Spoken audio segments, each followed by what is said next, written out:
Breaking Jain news. क्षमा channel में 7 सितंबर के मुख्य जैन समाचार। आगरा में जैन मुनि सुधा सागर जी महाराज ने मंदिर व संस्थाओं के पदाधिकारी से कहा कि मंदिर संस्थाओं के गणेता सांप बनकर मत बैठो। बड़ौत में आचार्य श्री विशुद्ध सागर जी महाराज ने कहा कि श्री कृष्ण जी के जीवन में घटी घटनाओं से सीख लें। उदयपुर में आचार्य श्री वर्धमान सागर जी महाराज ने बताया त्याग और तपस्या में अंतर।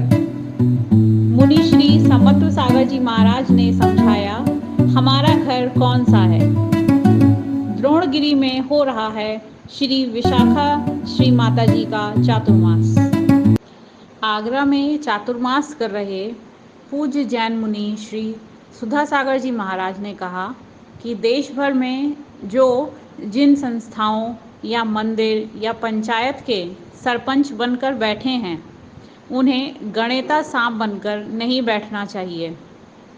सुनिए मुनिश्री का संक्षिप्त उद्बोधन। आज महानुभाव जितने मंदिरों में देख रहा हूँ मैं, आज सारी दुनिया में देख रहा हूँ, अभी झांसी में भी देख के आया, सारी दुनिया में, आगरा भी कम नहीं है।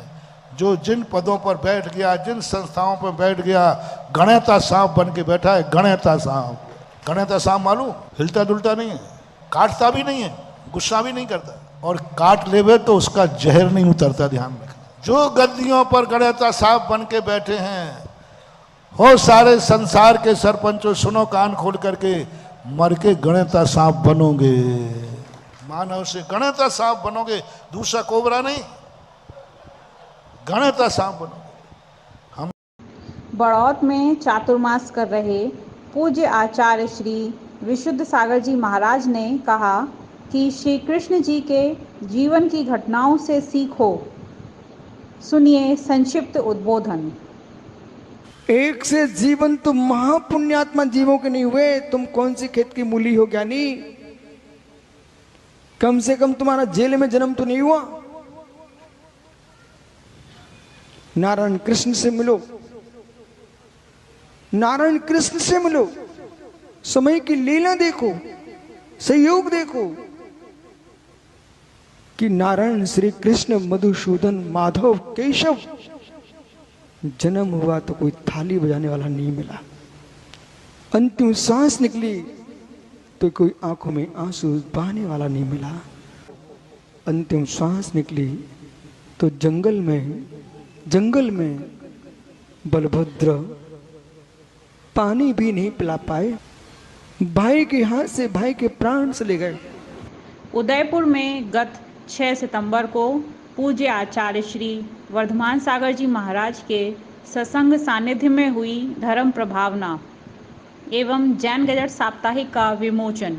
इस अवसर पर आचार्य श्री ने बताया त्याग और तपस्या में अंतर, तथा आर्यका श्री महायशमती माता जी ने बताया 16 भावना के आपके जीवन में प्रभाव। देखिए संक्षिप्त वीडियो। गुरु वर्धमान की जय बोलो, करुणा निधान की जय बोलो, वात्सल्य वारिधि सूरीश्वर लगते कलयुग के तीर्थंकर।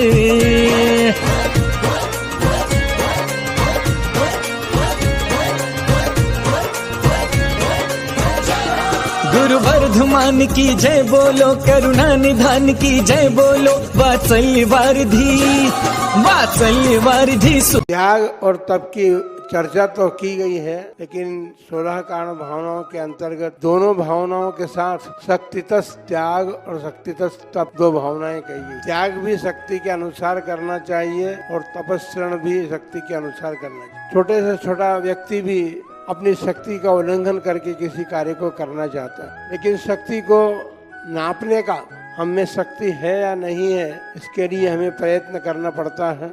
उसी प्रकार त्याग और तपस्या के संबंध में भी हम अपनी शक्ति का वर्धन कर सकते हैं, शक्ति को बढ़ा सकते हैं, किंतु वर्तमान समय में ऐसा देखा नहीं जाता। जब त्याग की बात आती है तो कहते हैं महाराज हमें शक्ति नहीं है। अरे भाई कोई बात नहीं है, थोड़ा थोड़ा करो त्याग, उसमें क्या बात। जो हमारी आत्मा को पवित्रता की ओर ले जाए जिससे हमारी आत्मा में विशुद्धि बढ़ जाए, उसे पर्व कहते हैं। कि किस प्रकार से हमारा जीवन पवित्र बने, किस प्रकार से हमारा जीवन अच्छा बने, किस प्रकार से हमारे जीवन की दिशा हो। तो पर्व अर्थात हमारा जीवन पवित्र कैसे बने। तो हमें भी 16 पर्व मिले हैं 16 कारण भावनाओं के माध्यम से। आचार्य देव कहते हैं कि तुम्हें एक बार समझाया, नहीं समझ में आया, कोई बात नहीं, 2 बार बताया, 3 बार बताया, 12 भावनाओं से समझाया, वैराग्य भावनाओं से समझाया, नहीं समझ में आया, कोई बात नहीं। अब किसकी चर्चा हो रही है? 16 कारण भावनाओं की। मेरी भावना तक कह दी कि अपनी भावना भालो। अगर आप लोग मेरी भावना को ही ठीक से समझ लें, उसकी भावना भालें, तो आपको कहीं और जाना ही नहीं पड़ेगा। पूज्य मुनि श्री समत्व सागर जी महाराज बता रहे हैं, हमारा घर कौन सा है, कृपया सुनिए।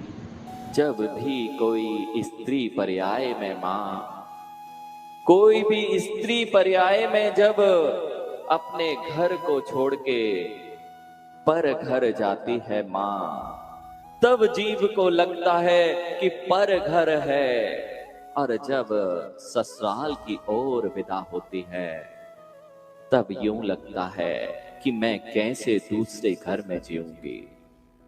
वही माँ जो पहली विवाह की विदाई में रोया करती है, वही माँ दूसरी बार यदि घर में आए तो इसलिए रोया करती है कि बहुत दिन हो गए, मुझे अपने घर जाना है। पहले जो घर था अब वह पराया हो गया है। जिस घर में संबंध हुआ है उसमें पुनः अपनत्व स्थापित कर लिया है। जिसे पहले अपना लग रहा था अब पराया लगता है, और जहां परायापन था वहां पुनः अपनत्व स्थापित कर लिया है। ना वह तुम्हारा घर था, ना यह तुम्हारा घर था। हे मनुष्यों, हे मनुष्यों, तुम्हारे पास वह प्रज्ञा है। हे सुरेंद्रों, आपके पास वह प्रज्ञा है। जब तक इस सत्यता का भान नहीं हो। श्री सिद्ध क्षेत्र द्रोणगिरी लघु सम्मेद शिखरजी में हो रहा है आर्यका विशाखा श्री माता जी का चातुर्मास।